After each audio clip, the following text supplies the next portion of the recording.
एक वो जानते हो जीव जो गोबर में पाया जाता है, गुबरीला बोलते हैं उसको देसी भाषा में, और एक होता भौरा। दोनों को अगर कहीं दूर देख लो तो उसमें अंतर समझ में नहीं आता, एक जैसे लगते हैं, मतलब जैसे काका बाबा के भाई होते हैं ना, ऐसे होते हैं। तो दो दोस्त थे, एक गुबरीला और एक भौरा। एक बार गुबरीला ने उस भौरे को कहा कि यार दोस्त मेरे घर आओ, तो उनमें अच्छी मित्रता थी। तो मित्र भी हमें कैसे बनाना चाहिए ये बहुत महत्वपूर्ण होता है।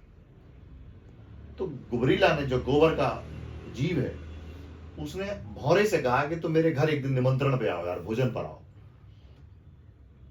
तो भौरा पहुंचा, तो उसने उसको भोजन में क्या दिया, वो तो गोबर खाता था, तो गोबर ही दिया। वो अंदर ही अंदर मन से दुखी हुआ, लेकिन चूंकि मित्र था तो उसने कहा कि भाई ठीक है, जो भी था, मतलब उसके पास। बोले साला क्या दोस्ती की यार मैंने, ऐसा दोस्त जिसके यहाँ मुझे गोबर खाना पड़ रहा है। वो पछता रहा था कि मैंने कैसे आदमी से दोस्ती की। और वो जाते समय उसने उस गोबर के कीड़े से कहा, गुबरीला से, क्या तुम भी मेरे यहाँ कभी भोजन पर आओ। तो वो दूसरे दिन वो पहुंच गया उड़ के। तो भौरे ने उस गुबरीला को गुलाब के फूल में बिठा दिया कि तुम इसमें से पराग जो है, रस, वो तुम खाओ, भोजन करो अपने।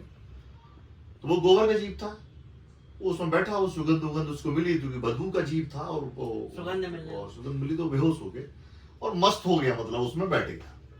और वो शाम को फूल बंद हो गया, मतलब, और सुबह वो फूल तोड़ा और वो तो मस्त था, इतना आनंदित माहौल उसको कहीं मिला ही नहीं, मस्त था।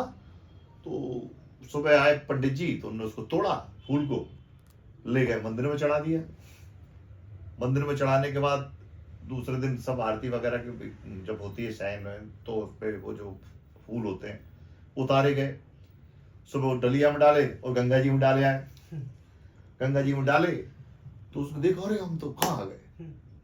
फिर वो उड़ा और वापस उस भौरे के पास पहुंचा। वो सब आसपास की चीजें थी। तो उसने कहा कि यार तुम कहाँ चले गए थे भाई, मैं तुम्हें ढूंढ रहा था, तुमको भोजन कर परागरस लिया कि नहीं लिया। बोले नहीं यार, ये बात सत्य है कि हम किसके साथ बैठे, मैं तुम्हारे साथ बैठ के तर गया, मेरा जीवन धन्य हो गया कि मेरा एक मित्र जो परागरस ले रहा, अगर मैं तुमसे ना मिलता तो मेरे जीवन का उद्धार ना होता। फूलों में गया, मैं गोबर का जीव था, फूलों के बाद भगवान के चरणों में गया, उसके बाद मैं गंगा जी में जाकर मैं पवित्र हो चुका हूँ। जीवन में बहुत सारी चीजें ऐसी रहती कि हम किसके साथ बैठे हैं, संगत का क्या खा रहे हैं, क्या पी रहे हैं, कैसे बोल रहे हैं, कैसे बात कर रहे हैं। अब जब जिसके दिमाग में ही शातिरपना घुसा होगा, उससे तो भगवान बचाए। इसलिए बेहतर ये है कि हम किसके साथ बैठे हैं, इस बात का बहुत ध्यान रखना।